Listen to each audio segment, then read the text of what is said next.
Hey guys, it's Brit, and today... It's past your bedtime. You must be punished. Whoa. Sorry about that, guys. That was my darker alter ego, Brat Animations. He only really ever comes out when the lights go off, and I haven't seen him since like Halloween 2 years ago. Not a lot can change in 2 years, right?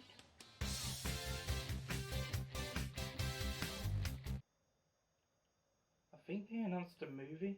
Okay, today's video is not actually about the FNAF movie, but I did want to say before we moved on that, damn, this actually looks really good. Like, I was always going to go see the FNAF movie just because of what this channel is, but like, I'm actually excited now. Like, holy shit, I did not see that coming. But anyway, yes, today is not about the movie, as said. Today, the topic is once again Funko, because they've done a fair bit since we last looked in with them 2 years ago.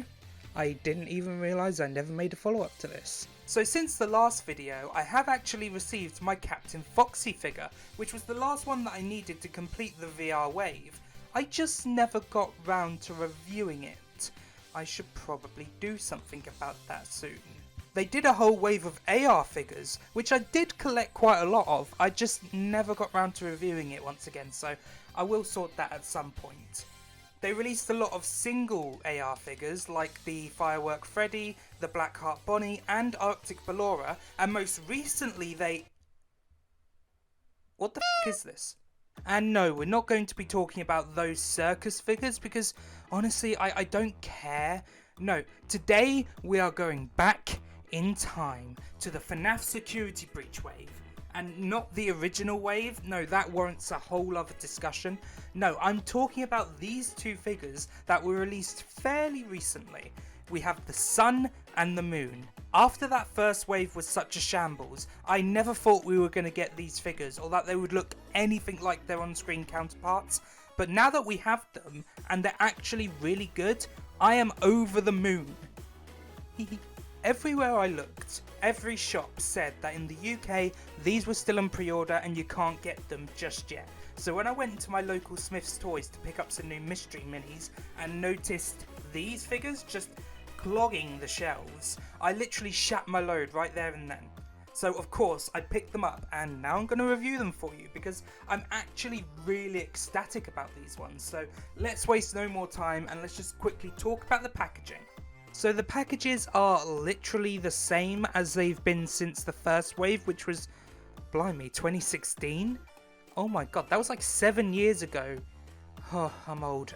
Anyway, while the packaging is basically the same, the printing on it always changes to fit the style of the figures that are being released, and this is something I always love.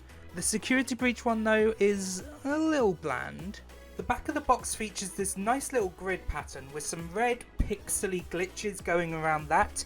You have the Five Nights at Freddy's Security Breach logo at the top there, along with the Funko logo just in the right hand corner. We have the sun and moon written on a sticker on the front of the box, which is quite funny because usually the names are longer than this. And then on the back we have the rest of the figures in the wave. And oh my god, just seeing the sun and the moon and even Vanny with the rest of the wave, which is a bit of a shambles, it's a little bit funny but also kind of depressing. So on that note, that's enough of the box. Let's take a look at both the figures themselves. Now I will be talking about them mainly as one entity since they both share a lot of the similar sculpts. It's mainly just the detailings on the head that change. Yeah, I mean the sun, he's cool, he's creepy in his own little way. You know, voiced by Kellen Goff, can't go wrong. But I don't know, he could do with being just a little bit more edgy.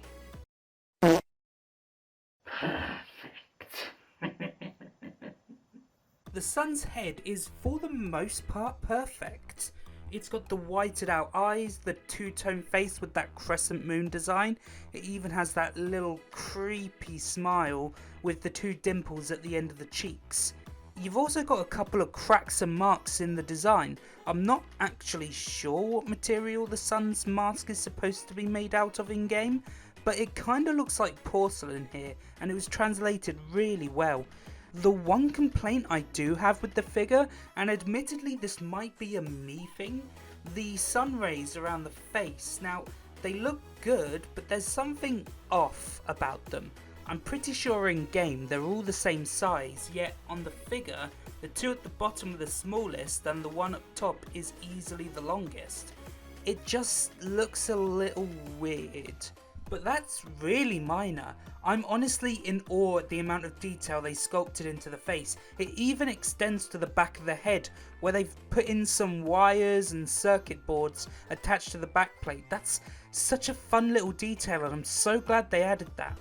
The moon favours even better. They sculpted his hat really nicely with a lot of creases and wrinkles. They've added the stars, which is a nice touch, and even the little bell on the end. I love how they've painted half of his face this dark bluey purple. It gives a real nighttime feel, and it really emphasises the crescent moon part, only really showing half of his face. He also has one white eye, one black eye, and both have red pupils. Very accurate to the games, really love how it looks here. And even the little cracks get some black paint apps here. Not really sure why the sun didn't have them, but I don't know, maybe that's accurate to the game. The bodies are for the most part identical, save for the colours, but that's how it is in game, you can't really blame Funko for that, and they still look really cool and well done. My favourite aspect of the Cursed Dreadbear figures returns with the dynamic finger posing. It makes these guys look really good when they're on display. The body looks pretty good. It's got the whole half and half thing going on that the face had, with the two different colours on either side. And if we turn to the back, now this is a fun detail. They included that little hook thing that allows him to dangle from the ceiling. It's so cool, I just kind of wish they made it hollow so you could actually do that to the figure. The skirt looks really good with this little wavy pattern sculpted into it. The trousers are really well done and just as baggy as they are in game. You've got stars on the moon's trousers and yellow and red stripes on the sun's, very accurate there. And the shoes look really cool. They're like these, I almost want to say elf shoes in the design. They're like curled up at the toe, but you've got these bells and moon designs on them. It's really neat. And finally, taking a look at articulation, it's pretty standard for FNAF figures. Just about every piece is on a ball joint of some kind, so you can basically get as much movement as the sculpt allows. It's just about as much as Funko can add that will still make it look seamless, but there are a few new points here. For one thing, the hands are kind of like Nightmare Bonnie's endo hand. They're also on a ball joint now, so although you can't get much more movement out of it, there's a little back and forth there. And for the first time on a FNAF figure, the feet are also on a ball joint. They're really stiff though, like a lot more stiff than the rest of the figure. So you can't move them too much, but it's nice to have that little extra bit of movement there. The one bit of articulation I kinda wish they added was maybe a little bit of rotation in the head. Now the head does have a ball joint, by all means keep the ball joint. I'm just thinking on top of that, at the end of the ball joint, you could have maybe included some sort of peg which allowed the face to turn through 360 degrees, kinda like this animation here of the moon. But it's really minor, there's still a great bit of movement here, allowing for some very dynamic looking poses when you put it on display. So overall, I'm actually really happy with how these two figures turned out. Funko have actually outdone themselves again and are really putting the effort in to make these figures actually look like the characters. If you really only have enough room in your FNAF budget for one of these guys, which would be a bit of a shame because it's clear they're supposed to be bought in a pair, then I would probably go for the moon over the sun. Like, I think the sun is a better character both in design and just in character, but the moon does have most of the screen time in Security Breach, and the petals or the sun rays on the sun here, like mentioned before, they just look a little strange on the figure. Almost makes him look like, I don't know, Rick Sanchez's evil cousin. But they are still both very, very good figures. Very well detailed figures. They look like who they're supposed to be, which is more than you can say for some previous Funko waves. And I'm just really happy that they finally got made. Funko, you have at last redeemed yourself for the Security Breach wave, and nothing's going to change my mind on this. FNAF is ruined.